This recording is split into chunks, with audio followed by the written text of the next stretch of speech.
Hello, everybody. Welcome to this week's episode. I'm Becca, and you're listening to Between Both Cheeks. I have today Luba, our host, and we have a very special guest, Miranda. And you can find her on social at Pheo versus Fabulous, and that's PHEOVS Fabulous. And she is here going to talk about her life and advocating for your health and how we met, how we know her, and now she's so involved with the company and with our lives and just has been such a great friend and a joy in our lives to know. Yay, welcome. Thank you. So happy to be here. Yes, thank you for agreeing. I was so happy when you said yes. So I was just so excited to be asked. yeah, absolutely. I mean, we got to grab you before you turn into this big influencer. When you're going to be too busy to talk to us. We know that won't happen. Girl, it will. I don't mean I'm not going to be, I just mean I will never stop talking to you. Okay, perfect. That I love. And you will be a big influencer. We will always be besties no matter how famous I am. Okay, I love that. I love that. Well, I just wanted to talk about the power of social media because Becca has definitely taught me about that in the last couple of years. But Becca actually pretty much introduced us. She sent me your profile and was like, oh my God. And then I started following you and I was like, this person is so fabulous. This woman is so fabulous. I need to get to know her. But I just want to kind of have Becca talk about that on how you came across Miranda and what was it that you were just like, hey. Mm-hmm. So I really can't take credit for it. It was whatever cyberspace algorithm was out there. And I was on, I believe, the company's TikTok, scrolling through the For You page, which is like kind of their news feed on TikTok, because that's what I do just to get ideas and see what's trending. And I could have been on my personal one, but I don't think so because I use the company ones more. But anyways, one of Miranda's videos popped up. And I don't even remember which one, but she was talking about, she was a young person when she was diagnosed with cancer. And so I looked at her page and then I watched a couple videos and, went down the rabbit hole. And then I sent her profile to Luba. And I know that we have an exciting product launch coming up. And I was like, this person would probably be perfect to help us promote it. Very comfortable on camera, very outgoing, very active online. And so we just kind of put it in our back pocket, and eventually Luba just started sliding into your DMs, and now here we are. Can I just say that I was thinking back to how we met and exactly as Becca said, it was really the power of the universe that brought us together. And the funny thing is that she had been looking at my profiles and my socials, except I was the one who reached out to her first. No way. Yeah, I don't know if you remember that. And the moment that I reached out to you, you had said to me, oh my goodness, I was just about to reach out to you. And it was actually, I don't know if I ever shared that with you guys, but I was on a hunt for safe to use cancer thriver friendly beauty products, skincare. I was in the middle of changing over every single one of my products, every single one of my, Luba, we talked about that, throwing out all of our, bougie, nice, skincare we are used to because it's just too harsh for your skin. And, I had recently received another rare diagnosis of mast cell activation syndrome, which makes me allergic to life. And so, I was looking for safe beauty products to use, and somehow it led me to Brighten Up. Somehow it led me to the waxing page on Instagram. And I messaged Becca wanting to know a little bit more about, the product. But then I saw Luba's post about how she had just been diagnosed, and I read her story. And I knew right then and there that I was going to, I felt the connection, and I just knew that something more was going to come of it. So I just decided to put myself out there and say, can I can I try your product? Like, I would be so honored to be able to try your product as a rare cancer thriver and be able to share it with confidence for other people who have the same problems that I do. Yeah. Wow. I didn't remember that. I'll have to So scroll crazy. back. That's even more crazy now. Yeah. Power of the universe, when you surrender and just let things happen and fall into place, is a beautiful place to be. 100%. So tell us a little bit about your diagnosis. You were diagnosed very young, the type that you're dealing with, and just share your story with everyone, because it is such a beautiful, inspiring story, and I want everyone to hear it. Well, I will try as much as I can to simplify it, because as we know, it is complicated. It's long. I'm 30 now, and it's been since I'm 19 years old that I've been officially diagnosed, but I've been dealing with this for so many years, and it's so hard to condense 10 plus years into such a short period of time. So I'm going to try to just touch on the main points. So I was, as I said, diagnosed with a very rare tumor when I was 19 years old. And at that time, it was not said to be cancerous. It was, I was highly symptomatic. I was really suffering for a couple of years leading up to that. And I had, I was so young. So of course you're not going to think anything really that is, life pressing. You're just going to say, okay, well, I'm just experiencing odd symptoms, and you just kind of go on with your day. You just adapt. But it came a certain point where I could no longer just, brush it under the rug. So then I started visiting my family doctor and explaining what was going on. And he was, the way that when a patient has this disease, which is Pheochromocytoma, that's the official name of this rare tumor. It's so often, we call it the great mimicker, because it's so often misdiagnosed as anxiety, as panic attacks, as even just multiple other types of illnesses. And we're getting better, I like to think I have part in that, but it's, at the time, there was just no way that anybody would have thought of that. It would have not been on anybody's forefront of their mind. And so my doctor continued to tell me that, I was just anxious. And then he led me to, saying, well, what's your sleep like? And, you're working a lot, and, you're probably drinking a little too much coffee. And then, he would ask me about like my social habits. And, I was young. Of course I was, I was drinking a bit, and I was, having a social life, but nothing to an extreme of destroying my body in the way where they were saying. So I got to a point where I'll just explain the symptoms a little bit so that you can kind of have a picture of what I was experiencing. So, picture a completely healthy, otherwise normal 19-year-old woman. And, I was just starting a career at that time. And I was, just living a normal life. And I would wake up every day, I would get ready for work, and like clockwork, I would take my shower. And the moment I would get out of the shower, I would just be on my bathroom floor. And I'm not exaggerating when I say that. Like, I was literally on my bathroom floor, because I would be hit with just a sudden chest pain, chest tightening, but not in the like, I'm a little anxious sense. It's like, no, I'm literally going to die at this moment. Like, it not being dramatic. So my heart rate would just start palpitating, and it would go incredibly high. But again, I was too young to know to check my heart rate or know my vitals. So I would just explain it as I felt like I was going to die.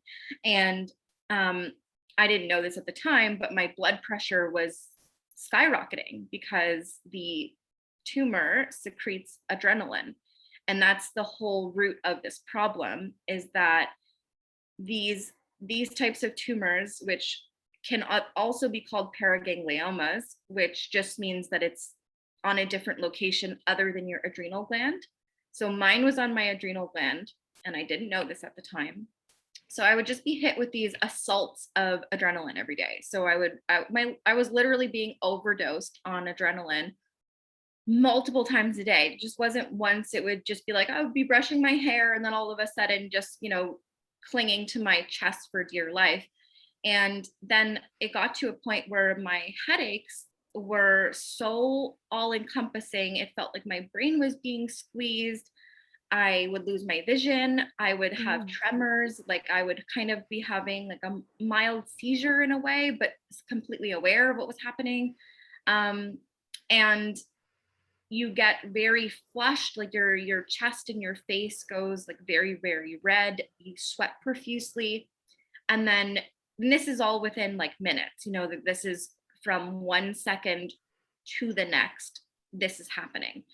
And there's no warning. There's no, oh, you get a little bit of nausea and you kind of know it's coming. It's like, you don't know it's coming. You're just hit by a bus multiple times a day. So at that time, I, when it started happening at work and when it started happening in public places and, having to remove myself from situations and, finding like kind of shelter and reprieve while it's happening, it got to a point where, it was impacting my life and I couldn't function anymore. So I, again, continued to go to my doctor and he said, well, you'd really have to come in while it's happening because I don't know. And I said, well, I really can't come in while it's happening because I'm really stuck on my bathroom floor. So you'd kind of have to come to me or, I don't know.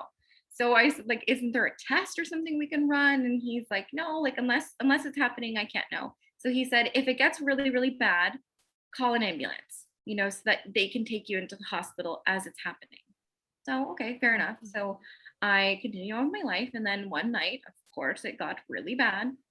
I just taken a bubble bath and, I didn't know this at the time, but heat is a big trigger for the tumor because of the, the blood circulation and things. So it kind of provokes the adrenaline release.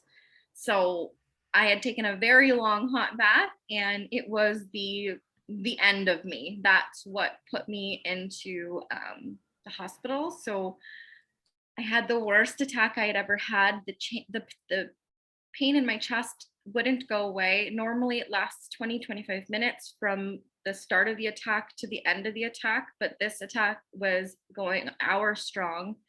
My mom at the time was, you can imagine it's pretty chaotic when that's happening and people, your loved ones are seeing it happen and there's no explanation and you feel helpless. So my mom was kind of like, I'm going to call the ambulance. And I'm, of course, like, no, I don't want to go to the hospital. And, so anyways, she called and I pretty much went unconscious because of the pain, and the ambulance came. And by the time they had come, it had passed. I was no longer in like the thick of the attack. But when it's finished, you're just like a puddle of nothing. Like you have no energy. You can't speak almost. Your eyes are rolling back in your head. Like your body has just been like, if you can imagine, everybody has a normal amount of hormones that they produce on a daily basis in order to stay alive. Like everybody needs a certain amount of adrenaline, and but this tumor makes you have, I'd say 50 times the amount and more than what you would typically produce, but all at once. So it puts you at risk for heart attack, for strokes, and that's really the most dangerous as it goes untreated, is that your organs get damaged and eventually shut down and you die. And so most people are being diagnosed upon autopsy. And as I say that, I have chills because it's not okay. And that would have been me, had it not worked out the way it did. But even then, when the ambulance was in my home, they checked my vitals and they said, well, she seems fine to me. We're not going to take her in. she probably just had a little panic attack or something. And as I'm laying there, unable to speak, and my eyes are just like completely, drooping. And my mom said, "You are taking her into the hospital right now. She needs help. This is not normal. And it's not normal that this is happening every day." So they did. With great reluctance, they put me in the ambulance and they drove to the hospital without the lights on at normal speed limit. So it took about 30 minutes to get to a hospital because I lived in the country. And by the time we got there, I was in so much pain. All I could really communicate to them was that my chest hurt. So they, just to be safe, they ran, normal CBC and, just regular labs. And because my chest had been hurting so much, I think they did an ECG, and then they ran tests to see if my heart had been damaged. And sure enough, I had a heart attack. So, Oh like a my massive heart gosh. attack. Yeah, it's like, so they, of course, now the alarm bells are going off. Like everybody starts to Wow. believe me that, Yeah.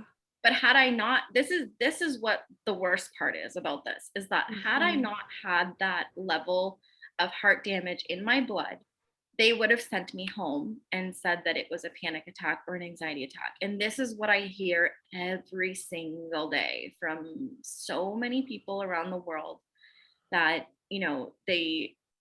you essentially have to get to a point where you either have a heart attack, a massive stroke, or die in order to get the diagnosis of this disease. And it makes no sense to me, because, there's I understand that it's rare, but the reality is I've been doing this for so long now that it's not as rare as they're saying. And the amount of patients that I connect with on a daily basis now, that my message is being heard, and I'm finally gaining the traction that I've always wanted.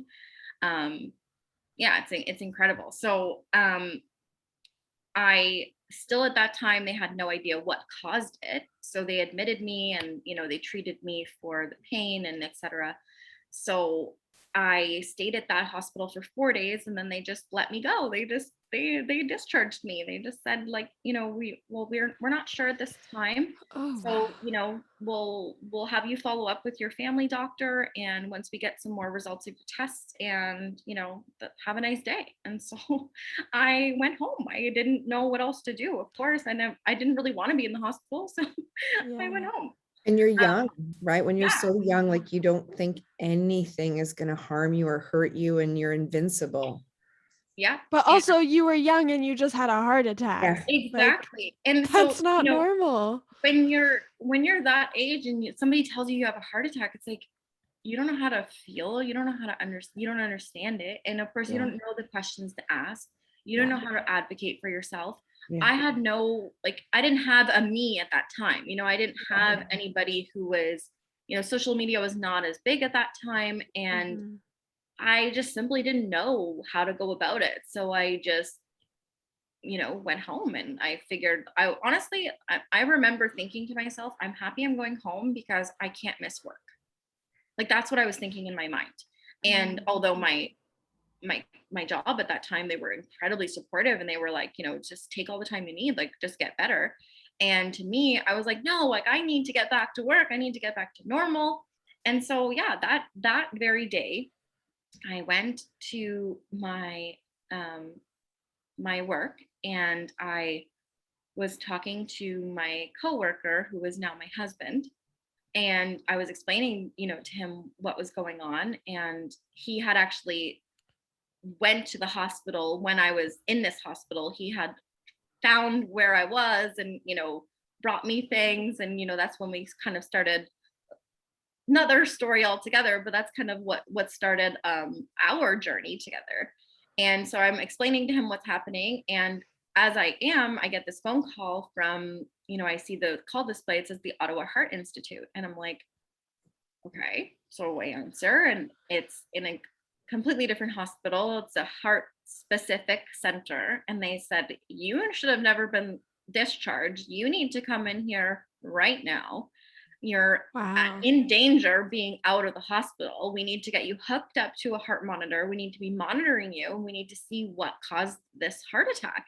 And I was like, like I was like literally, I remember being feeling like inconvenienced by this phone call. I was Totally. like, Yeah. I was like, okay, I have to go in right now. Like, so me being me, I went and got my nails done. I went and got my I went and prepared for this, unknown amount of hospital days. And yeah, so I went and got some cute pajamas and robes and things to bring to the hospital. And I made took my sweet time and eventually made it there by like 8 in the evening. And my dad dropped me off, and, I remember, when you arrive in the hospital and you don't know why you're there and it's dark and you're, alone, I lost it. I just started like, I'm a strong person. I'm very resilient, but I just lost it. And I remember feeling so lost in that moment. And this nurse came in and she was like, "What's wrong, honey?" And, she comforted me. And, that was the start of a 2-month hospital stay, in order for them to finally figure out that I had this disease, pheochromocytoma. And it was the beginning of what would lead to my marriage, because my husband and I started dating within the hospital. And I honestly, if I didn't have that distraction, it would have been an entirely different experience, different story. But he was there the day that I was officially diagnosed. Like I said, it took 2 months.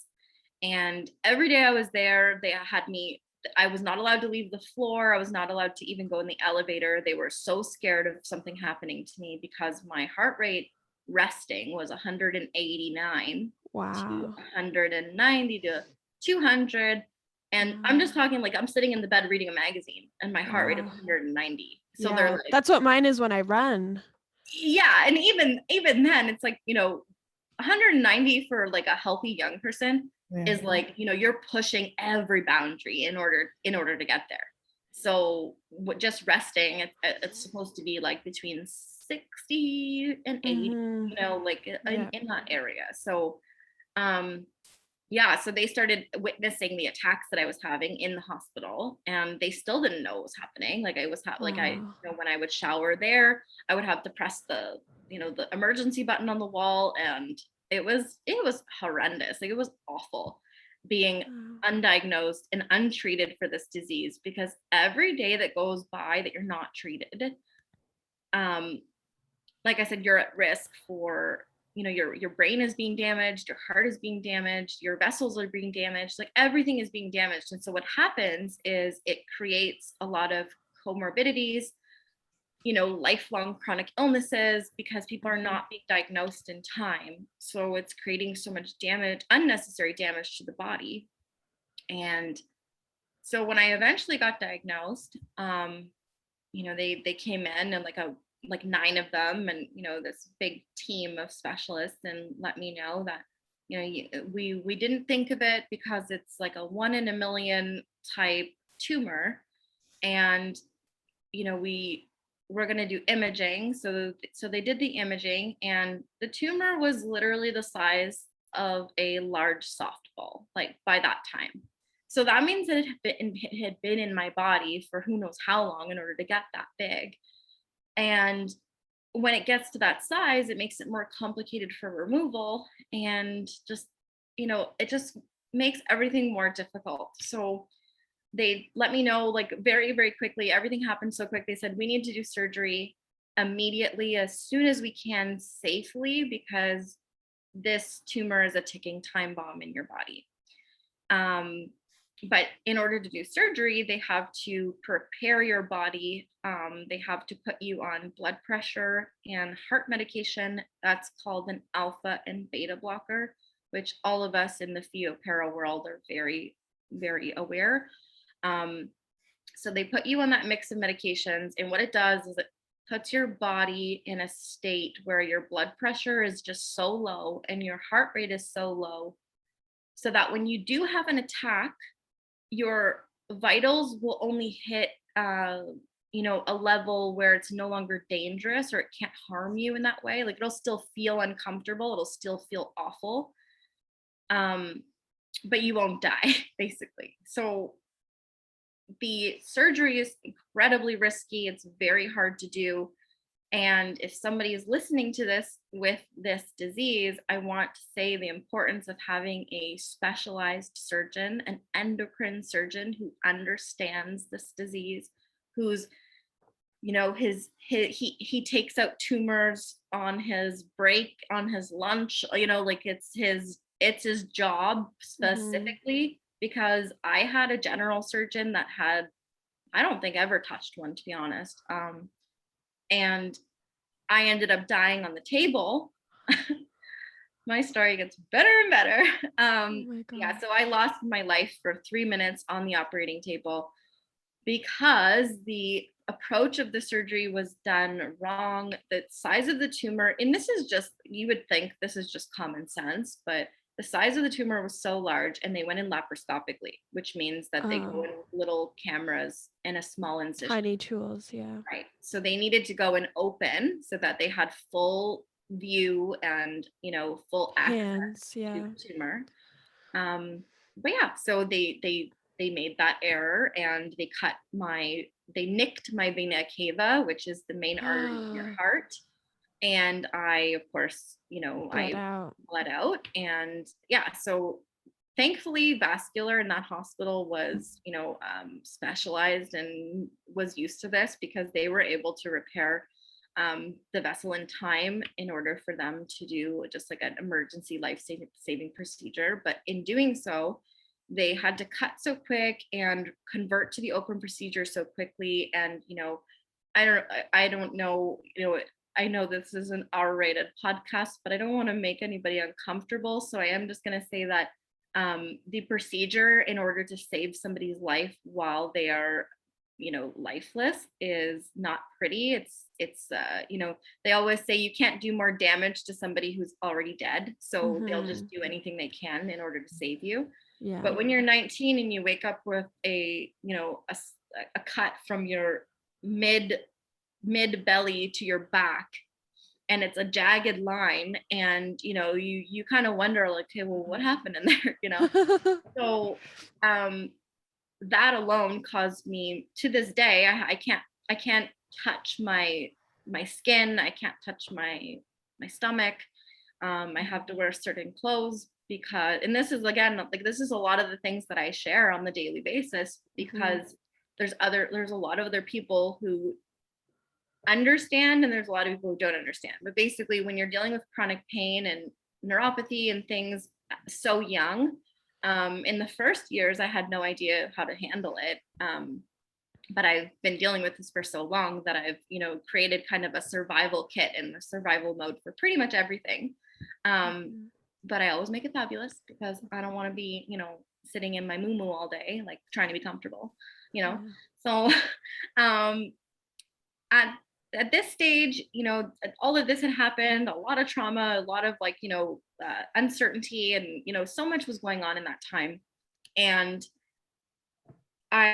when I went for my follow-up after all of this had happened, the surgeon basically said, oh, you look great, you're doing awesome. And I'm like, no, I'm in a lot of pain. I can't function. I can't go back to work yet, because I'm not able to get off of these painkillers. And he's like, well, that's normal. You got a big surgery, and, you look great though. And he's like, the good news is that the tumor is so rare, it'll never come back. And, right now we're approaching Pheochromocytoma Awareness Week. And there's a hashtag that is called "not one and done," because so many doctors say, oh, it's a one and done. You tested negative for genetics.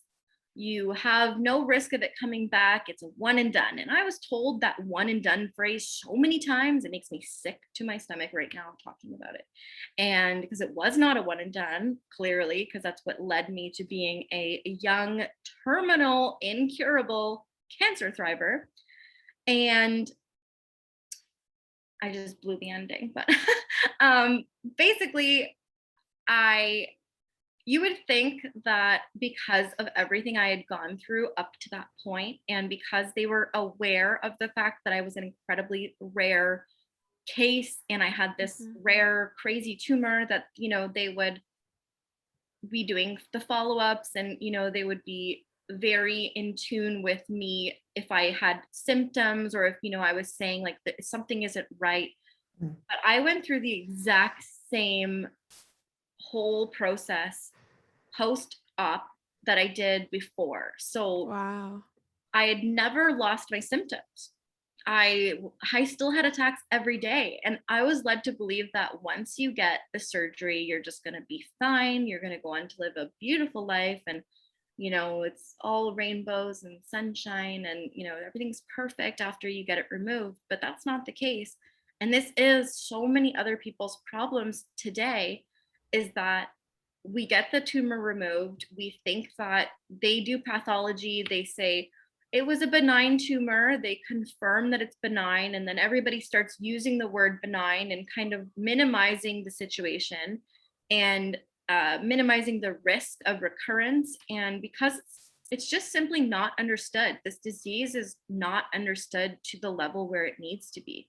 If I go to a specialist and ask them, well, my tumor was benign on pathology, they're going to say there's no way for them to tell under a microscope whether or not this tumor is benign or malignant. The only way to confirm whether or not this tumor is malignant is if it travels to a distant site, or if it recurs and travels, or it becomes metastatic. That's simply the only way to know. So when they use the word benign, they give a false sense of security, a false sense of hope to people who are living with the disease. And everybody involved in my care was, saying, well, because you tested negative for genetics, there's almost no risk of it coming back. But the key word there is almost no risk. But they were treating it as if there was no way that it could come back. And so I was doing yearly follow-ups. And in between those years, I was going to every doctor who would listen to me about my symptoms and saying that I knew I still had it. I didn't understand it at the time. Okay. So again, I wish there had been a me at that time, because I didn't have any support. I knew of no support groups. I knew of no other patients. I was the only one in the whole entire world who had this disease, according to me. And me and my husband, it was basically us against the world. And there's days where, to this day, he still feels guilty. He feels as if it was his fault that he couldn't get me the care that I needed. And I too feel that, if I had only done this differently, or if I'd only said this. And I just want to say that as much as I will get to the importance of being your own advocate, it's not your fault. It is simply not your responsibility, nor is it your fault if somebody doesn't give you the basic requirement of medical care. And although it can be life-saving to advocate for yourself, you cannot take the fall or take the blame when you do not get the results that you're looking for. So again, for 4 years, I had complained of the symptoms, and I went to emergency. I went to anywhere I knew. I went back to the geneticist to explain it to her. Like I really did talk to every single doctor who could have potentially helped me. Every single one of them told me that I had experienced a lot of trauma. It must be anxiety. It could be low blood sugar. They always had a way of, I hate the word gaslighting because it's a really big buzzword right now. I don't want to say it's a buzzword. It's a very real thing, but that's basically what was happening to me. I was being convinced of an alternate reality. I was being convinced that what I was saying was simply not true, and I should believe what they are saying because it's what makes sense. And until the day that I turned 24, I was going to Vegas to celebrate my 5-year cancerversary, feel free, because I believed them. I started believing them that I was fine, and I wanted to believe I was fine. Who wants to be sick? Of course. Yeah. So, I planned this incredible trip to Vegas. I wanted to do anything and everything to just basically mark my beginning of normalcy. I wanted to believe that it was the time to move on. I no longer wanted to complain to doctors. I no longer wanted to be I didn't want to identify with this disease anymore. I wanted to just move on. I was, I had been promoted. I was on, a very promising path in my life, career wise, personal life. I had, I would say a dream young person's life. I was successful. I was married. I had built my own home. I had done everything that I wanted to do. I was incredibly motivated after this happened. And I just wanted to celebrate. And the only thing I had to do was go to that one stupid follow-up appointment, get it out of the way, and then I could be on the plane to Vegas. Except that follow-up appointment is what changed my life. And the doctor that followed me for 4 years and looked in my face and said that I was anxious for 4 years didn't even deliver the news. She got a resident to do it. Oh my gosh. So that resident basically sat there and just said, it's high. And I was like, what's high? And he's like, the adrenaline in your labs, it's really high. And, we're going to have to do further testing, but we can confirm that, you have the disease again. And I'm like sitting there in just utter disbelief, like, oh, what, So I'm thinking, well, why was this not, why were you not able to see this before, all the time that I had said it? And, this is, again, I'm just touching on sort of the issues that we face as a whole, it's not just unique to me. This is the same problem that most patients have, most rare disease patients have, is that when the labs come back normal, the doctors dismiss your symptoms and they rely on the normal labs. So because my labs were coming back normal, they just ignored my symptoms and just, it had to have been anxiety. It had to have been a mental health issue because science didn't agree with me, basically.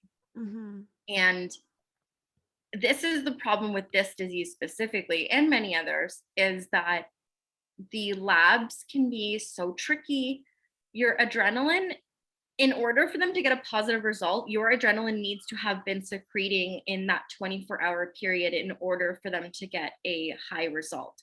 Mm-hmm. So if your tumor is behaving when they do the test, let's just say, or often if the test is not done properly, if the sample is not stored properly, so many factors, you get a normal result. So I was continuously getting normal results, and later found out that they actually were not running the full panel of testing I needed in order to know. So they were testing only my urine. They were not testing my blood. And blood is where it would show. It's the most sensitive to plasma, is the most sensitive to adrenaline results. Yeah. So the urine tests were being done and the blood was not being done. And this is important for, I think, any cancer survivor, thriver, warrior, is that there's tumor markers that they can test for in your blood. So if you're suspicious of having a certain type of cancer or tumor, they can test for, even if your results are normal for the levels they're looking for. What often gets them to the answer that they need, to the diagnosis, is the tumor marker, because the tumor marker won't lie. If there's something present in your body, the tumor marker will be even just slightly elevated.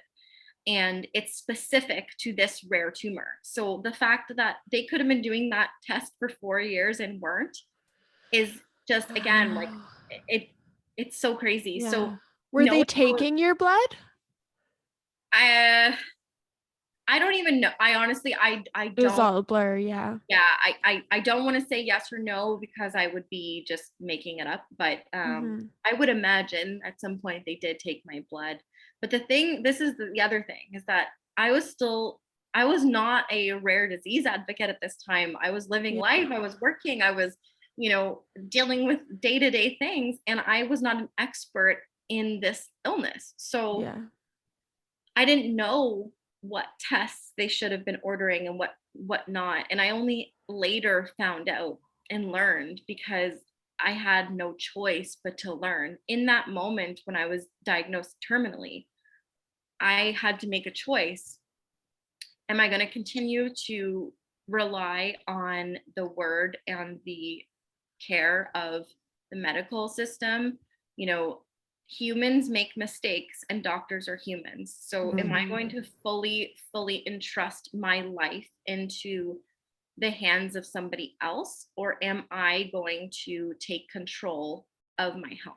So I made the decision that day to become the driver of my health, and I literally promised myself in that moment, and I didn't know how yet, and I didn't know what I was going to do, but I said, my story is not going to be something that I'm not going to suffer for nothing. My story will make an impact. It will make a difference. And when they were telling me that I had maybe a year to live, maybe 5, the literature, we're not sure because we don't have much literature because it's very rare. You have no idea the amount of times we hear that. We're just not sure because it's very rare. That's not an excuse. It's not a cop out. It's like, if you don't know, refer me to somebody who does, and that's, I went to Vegas and I sat in my hotel room at 2:30 in the morning and I researched all over the world who specializes in this disease. And I made the decision to, grow some balls and email a doctor directly and say, this is what's happening. This is my situation. I am 24 years old and I do not accept this. I do not want to die. I need you to help me. You need to help me. Please help me. I didn't care. I didn't care if I needed to cry, beg, uh, you know, dance. Like, I didn't care. I just needed him to take me. I needed him to agree to take me. And luckily, I was willing to travel to Germany. I didn't care where I needed to go. I was willing to do anything to save my life. And I didn't need to go that far because I found a specialist within 3 hours of me in Montreal. And he emailed me by 7 a.m. that morning and he said, I'll see you Tuesday. And I was just like, wow, okay. Faith restored, hope is coming back, determination is returning. I'm going to say I let myself be, victimized for about 48 hours. And then I was like, no, we are getting the fire back that we need to fight to save our lives, because this is I not only have metastatic cancer, I not only have a rare cancer, I not only have no doctors right now who are treating me because I just fired the one who essentially signed my death certificate, but I need to figure out a way to beat this 1 to 5 year statistic that they've put me in. And I also need to figure out how to prevent this from happening to others, because I simply cannot accept the fact that there will be so many other people of all ages, but even, as young as 12 years old, 6 years old, I don't care, 50 years old, it doesn't matter. Like, it's not, this is the thing, this tumor, this disease does not discriminate on your age, on your gender, on your race. It doesn't care. It just wants to ravage your body and, give you all its adrenaline, and it's awful. So I saw my terminal diagnosis as 100% preventable situation. And it is not just, I didn't just see it that way. It really is a preventable situation. And I want to make this clear. If this disease is diagnosed on time, it can be surgically removed. And that's the only way of managing this, curing this disease, not managing, curing this disease. So you get surgery, they remove it properly, and you sometimes can, go on to live a normal life. Sometimes, yeah, you have, little things happening and other things that are impacted, but the disease is gone. So had they been able to listen to me, if they'd heard me, if they had, diagnosed me properly, I would have had the opportunity to potentially have had surgery. And, I can't know the future. I can't know what would have happened to me, but I just know that the statistics, the odds, my suffering, what I've been through the last 6 years would have been completely different. I would not be a palliatively treated 30-year-old woman. So, I've now dedicated my every waking moment, every breath that I have to not only creating awareness for this disease, but giving other people the empowered feeling in order to know that they can too save themselves. And they have the ability, we have so much information and so much, things available to us now that I didn't have at that time. And so I try to connect people with the resources that they need. I try to use my story as an example just for them to simply feel not alone, to know that there is someone else out there, many others out there that are experiencing the same thing. And now it's at a level where I'm actually able to connect with people on a one-on-one basis and, tell them exactly what they need to do, where they need to go, the resources they need.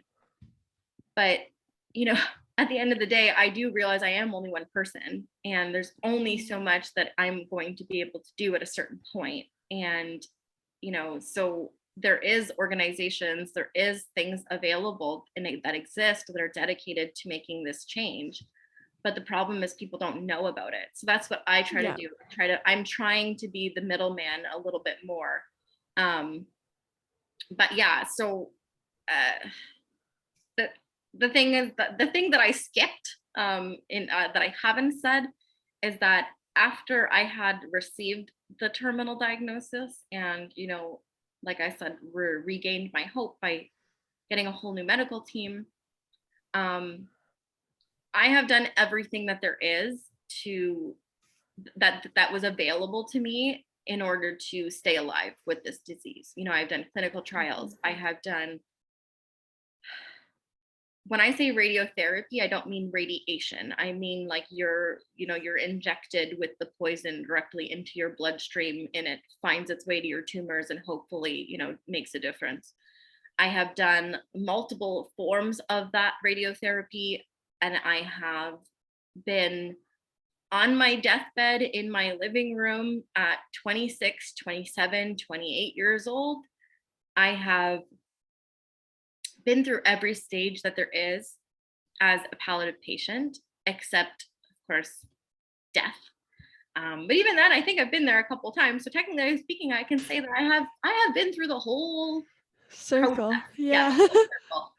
And, not everybody is fortunate enough to get to where I am, where they have I'm not cured by any means. I'm still a terminally ill patient with pheochromocytoma. I have metastatic disease, but my disease is managed the best we can. And I am as close to being stable with this disease as you can get, and that is in itself a true miracle, because that was not supposed to happen. And the fact that just the beginning of this year, and I'm going to try not to get emotional as I say this, just at the beginning of this year, we celebrated for over like the entire day when I was able to bend down and put on my own boot. Wow. So, everything that's happened, when people see me now, when people connect with me today, they have a picture of who I am and what I do and what I'm capable of. But that was not always the case. And for a very long time, within months of having my diagnosis, I created my blog. I connected with so many people. I advocated for comorbidity diagnoses because I had, organs that were failing that we didn't know. And, we did that all by ourselves.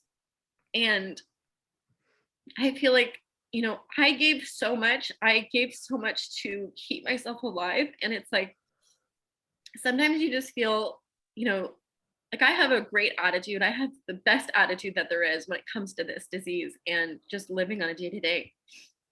But sometimes you just get like, you get angry, you get fed up because it's like, when is someone going to show up for me? Like, why is it always us that has to do this? And, you know, as much as I can help people, steer them in the right direction to know like what they can do and how they can help themselves, it shouldn't be that way. But I don't dwell on those things. I don't get caught up in the why me and like I don't want to dwell on things that I simply cannot control. So I just focus on the things that I can control. And fortunately, I've been able to control a lot with this situation.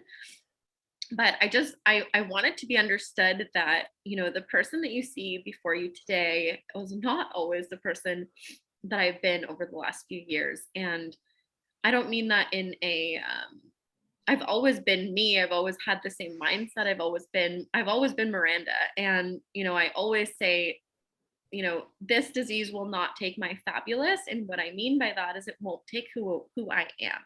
So, I was on, I say this, I was on my deathbed in my living room, but I was, doing my nails, having my caregiver, do my manicure instead of making my dinner, like those were my priorities, and it's never changed. And I feel like if you let the disease take who you are, that's when things start changing. And yeah.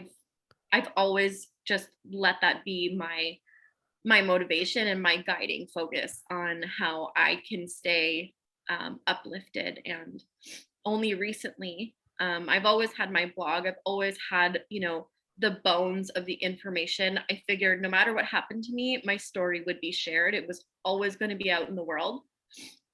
But only recently have I actually been able to have the mental clarity, the energy, the ability to, share in a different way and, reach people like you and reach people, on a different scale. It's not just I'm reaching the right people, and I'm also reaching, other people just with cancer and other people with chronic illness and people who just need a happy, uplifting message and, just a message of hope.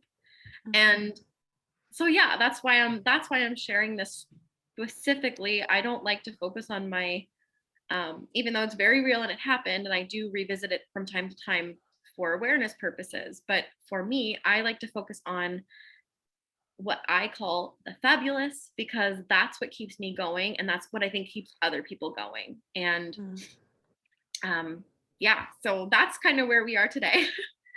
And it's been a long road. Yeah. To say the least. My God, you are such an inspiration to so many people. I mean, your positive attitude is just so infectious, and it's inspiring. You are one of the most incredible humans I've ever met. Thank you. I truly, and I know you mean that when you say it, because we've had, so many like private conversations and gotten to know each other's just lives and stories and little bits here and there. And, I feel so honored to be part of your story. And I feel that, excuse me for just 1 second. I feel that when I read I don't remember what it was specifically. It was like a template, a quote, and kind of the start of just, I think it was like literally when you're social.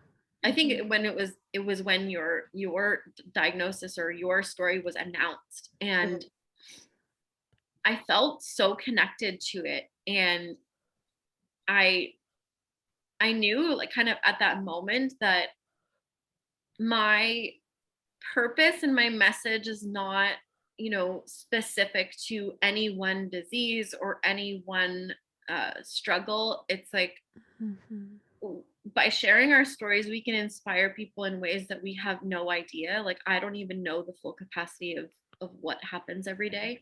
And, when you started sharing your story, and I got to know more and more about you, I realized what an impact that can have, because you impacted me. So I said to myself, like, I've been doing this for years. I wonder what kind of impact I'm making. It kind of just opened my eyes to everything. And yeah, it's an incredible thing. And I appreciate you guys a lot. We appreciate you. I think the quote probably that was my first post after I decided to come out was, I passed the hardest moments alone while everyone thought I was fine. Yeah. And I think that there's so many times where I like to appear, because this is just something like a promise I've made to myself, is that I like to appear in a certain way. But I think that's such an important note, is that, when we share those dark times, or when we're honest about them, or, even if it's so hard, and, it's more beneficial, I think, for us, because we're able to finally get the support that we need, because it's so hard to do this alone. And,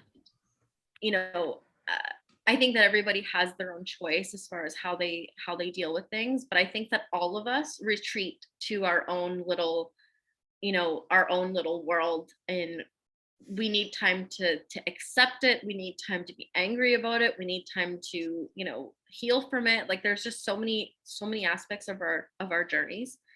And that's why I too, when I was at my sickest, I just disappeared. You can imagine, how present I am on social media, me just disappearing one day. If it ever happens, it's because I either I'm doing really well or I'm doing really bad. It's one or the other. But I completely understand that feeling, and that's exactly why I've done what I've done, because I feel like nobody should have to feel that feeling. It's the most lonely place to be. Yes. And it's probably one of the most damaging things that you can experience mentally. And even now, this is a whole other topic, but the mental toll that this disease takes, whether you can say I've beat cancer, I am cancer free, I am cured, I don't think people truly realize how much we carry around with us on a daily basis. Like, I see it in you, Luba, I know it, but I don't think that everybody understands, your fears and your feelings that you have about this. And I don't even think that a lot of us fully process it until years later. It's massive PTSD. Every day. Exactly. I was gonna say the word, but I was like, oh, okay, it's a whole other subject, so I don't know if I should say it. But yeah, it's incredible the amount of PTSD that we all endure, and a lot of us don't even know what PTSD is. We don't know that we have it. Imagine, I've been doing this for over 10 years, and only in the last year, like this year, did I start to realize that I was suffering with extreme complex PTSD. And again, whole other topic, whole other subject, because then you have to figure out, okay, now I'm fighting cancer, and now I have to figure out how to keep my brain, from destroying me. Like, it's a whole other thing. So it's just, we are incredible. Like, let me just finish with saying that, like, we are so badass what we do on a daily basis. Like, and it needs to be said, and it needs to be recognized, and not just by other people, but by ourselves. Like, we need to recognize what we do on a daily basis. Yeah. Now I want you to give, because you've got blogs and you've got Instagram, you've got TikTok. Can you please give us all of the places where people can go and find you and follow you and read everything? So how you would connect the most with my story and the bits and pieces of the painful parts, you can imagine I left out a lot of painful parts. That's where you can see most on my blog, because my blog I started sharing just within a couple of months of the initial diagnosis, and I shared everything from the first time to current. I've shared every aspect of my treatments, and my hope was to share my patient experience and have others learn from certain scenarios and situations. So it's informative, it's kind of sarcastic, it's kind of funny, it's kind of fabulous, it's kind of everything. It's me. It's me in writing. Writing is my therapy, and yeah, I would love if people were to connect with me in that way, because it's really like my heart and soul on, well, not on paper, but on the screen. My Instagram is technically where I'm most present. I'm the most engaged there. Like if you shoot me a message, I'll typically answer.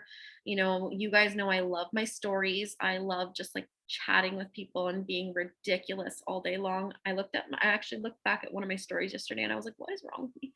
Anyways, so my Instagram is fun. It's a mix of everything. My Instagram is very much a mix of, just who I am as a person, my beauty interests. I'll share, things that I share a lot of things that I like and that I buy. I buy a lot of stuff. Yes, ladies, be careful. Seriously, I need to put my credit card away when I watch that Dior lip oil.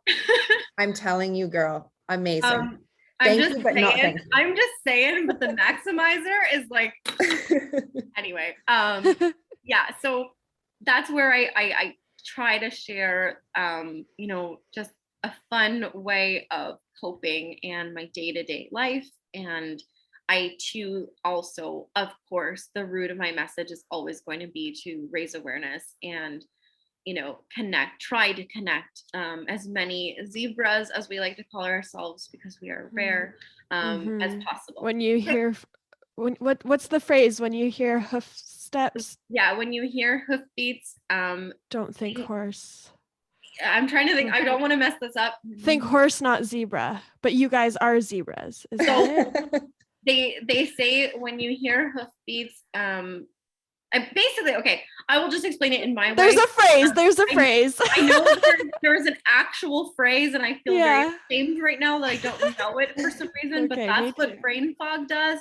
But basically it's that when doctors hear hoof beats, they think horses, which is the common regular diagnosis, when in fact it can sometimes be a zebra. And again, leading up to Pheochromocytoma Awareness Week, there is another hashtag that's being used, #RareButReal. So just acknowledging the fact that although we are rare, it is still very much happening, and it needs to be acknowledged because it's not always a horse. Yeah. So my TikTok is, well, as you guys know, it's just a big ball of everything. It's a mix of, I try to share, again, sometimes I'll share like what an attack feels like. And then sometimes I'm just sharing what I bought on Amazon that day. So, it's, I like to have a mix. I don't like cancer to be the only defining aspect of my life, because I think that it's important to be said. Although I'm full of hope and I'm so grateful to be here and to be alive and breathing to share my message, I will never let it take over my life to its entirety, and I will always be me. So that's that's a balance. I have to be able to share awareness, and I have to be able to use my day-to-day life in order to do that, because the reality is I'm never gonna be without this disease. I'm always going to live with this disease. So I have to find ways in order to accept that it's part of me. We've made friends, me and my asshole tumor. Sorry, I don't know if I can say that. Yeah, you can. Me and my asshole tumor. Oh yeah, asshole, right. Like, yeah, me and my asshole tumors have, like reconciled, but at the same time, I have to continuously show them who's boss, so it's something that I live with, and it's something that I have to cope with and adapt to every day. And, so I just TikTok, Instagram, my blog, and they are all under the same name. If you look up Pheo versus Fabulous, you'll just be kind of bombarded with years of my I love it. message. I love it. And so you're going to help so many people. And we do have some listeners out there that are cancer warriors, thrivers, survivors that I know will pass this on, and they'll be able to use it for themselves as well. We know we've got those listeners so shout out to all of you warriors out there. Yeah. Thank you for joining us. Thank you for sharing your story and for helping so many people. Becca, where can they listen to us and follow us and do all of the things? So if you want to follow Miranda and you didn't get a chance to write down what she just said, we'll put everything in the show notes, which is the show description. And you can listen to us on iTunes, Apple Podcasts, Spotify, iHeartRadio, anywhere that you listen to podcasts. Just search Between Both Cheeks and we'll come up. You can watch the video versions of the podcast on YouTube under the Wax Hair Removal Bar channel. But if you just look up in the search bar Between Both Cheeks podcast, it does come up. And if you want to get in touch with us, you can email us at comments@betweenbothcheeks.com. And you can follow us on social media at Between Both Cheeks Podcast. Amazing. Thank you so much for joining us, and good night. Bye.